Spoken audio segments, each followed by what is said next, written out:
Just a few years ago, when I was 14 years old, I had a midlife crisis. I realized that I was living their life, not my life. Satisfying my parents, my teachers, my society's expectations. In fact, I was outperforming their expectations to ensure that they are satisfied. But as a result, my life was not happy at all. And I begin to ask this question, what is my life, not their life? Who am I? What's the purpose of my life? And at that time, I was studying something called set theory in mathematics. So my thinking went this way. So I am a human being. So in order for me to know the purpose of my life, I need to know the purpose of human life because I belong to the set called humanity. So I need to know the purpose of human life and what is unique about me. So what is the purpose of human life and who am I? Then I realized that the human life is a part of life. So I need to know the purpose of life as such, if there is any. Then I realized that life is a part of existence. So in order for me to know the purpose of life, I need to know the purpose of existence as such and what is special about life. In order to know the purpose of existence, I need to know the purpose of universe, which means I need to know everything in order for me to know the purpose of my life. I didn't say, oh God, because I wasn't Christian, but I said something similar in Japanese.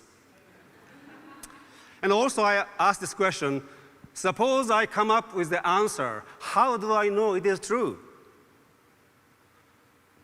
So the entire summer vacation of my 8th grade, I read 3 different versions, Japanese translation version of Kant's Critique of Pure Reason. And I came to conclude that there is no way what I know is true, to know that it is true. So, in order for me to know the purpose of human life, my life, I need to know everything. Even if I know everything, I cannot know that it is true. So 2 days before my 16th birthday, I was in despair and decided to commit suicide. But I didn't want my parents to be disappointed or sad that I committed suicide.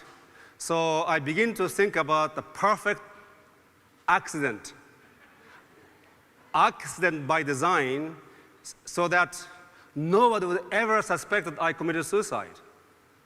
So what happened? It's Saturday, 2 days before my 16th birthday, Saturday morning around 11 o'clock, I sat down, totally detached from my life, and begin to think, what is the perfect way of dying which looks like a perfect accident? Something happened. Instead of going crazy, assuming I wasn't already, but not going crazy or committing suicide, epiphany took place. I was at one with the consciousness that has no object and no subject. At that moment, I came to realize the purpose of my life, purpose of a human life, purpose of existence, and many other things that downloaded to me. So what is the purpose of life, human life? The purpose of a human life is to be, which is ongoingly fulfilled, whether or not you do anything whatsoever. And being bees through becoming. Time is a disturbance of eternity, and becoming is a way of disturbing eternity. So through being, you get in touch with eternity, and through becoming, you generate time. So when you are being, what are you being? Yourself. When you're becoming, what are you becoming? Yourself. And you can only become what you already are.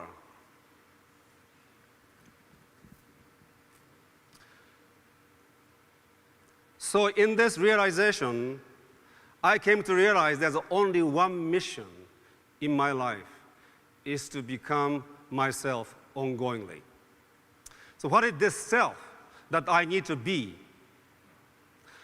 When you begin to reflect upon yourself, you realize that you are a singular event in the whole history of the universe. There has never been a being that is you, which will never be repeated again. So you and I, a singular cosmic destinies, singular event. In that event, which is taking place in the universe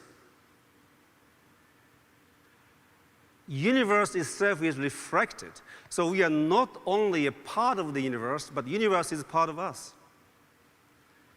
300 years ago, Pascal said, in order for you to know the parts, you need to know the whole, and vice versa.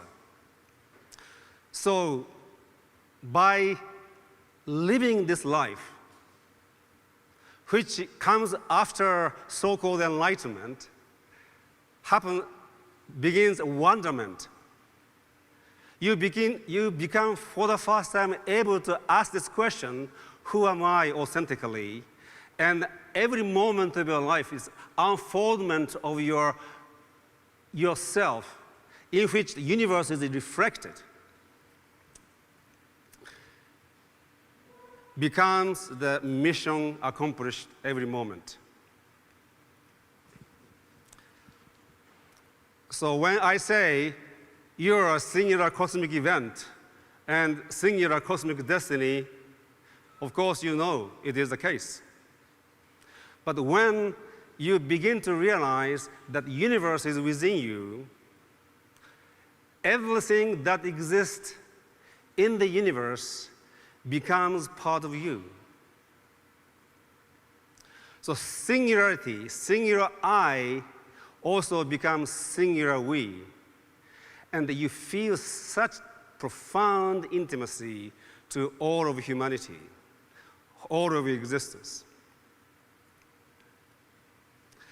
Buckminster Fuller defined the universe as the aggregate of all humanities consciously apprehended and consciously communicated, non-simultaneous and only partially overlapping experiences. Now, you and I are part of that aggregate, and that aggregate itself becomes part of us through our experience. And therefore, universe is truly, truly omnicentric.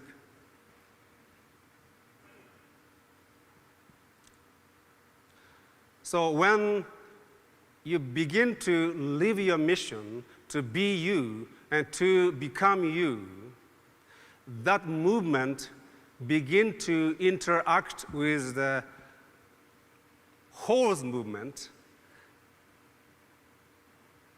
And in this interaction between the self and the whole, co-evolution of humanity and you and the world start to take place. Now,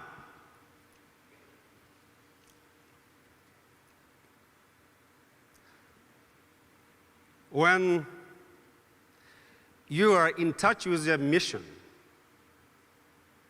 when you are in touch with your soul's passion to live your life in such a way that you are unfolding as yourself, in interaction with the whole and the universe and the rest of humanity, you begin to find what I call cosmic G-spot.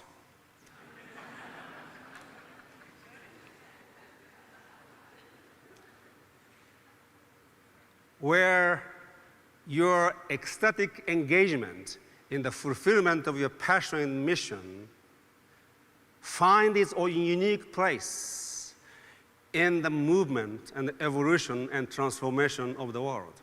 So in this gathering, they divide self, community, and the world. But actually, community is within you, and the world is within you, and you are also part of the community and in the world.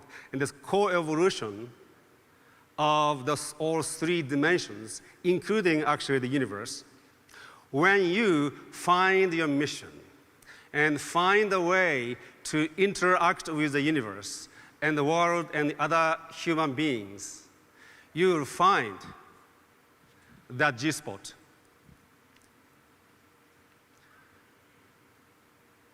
And you begin to see where other people can find that G-spot. Then you will have a collective cosmic orgasm.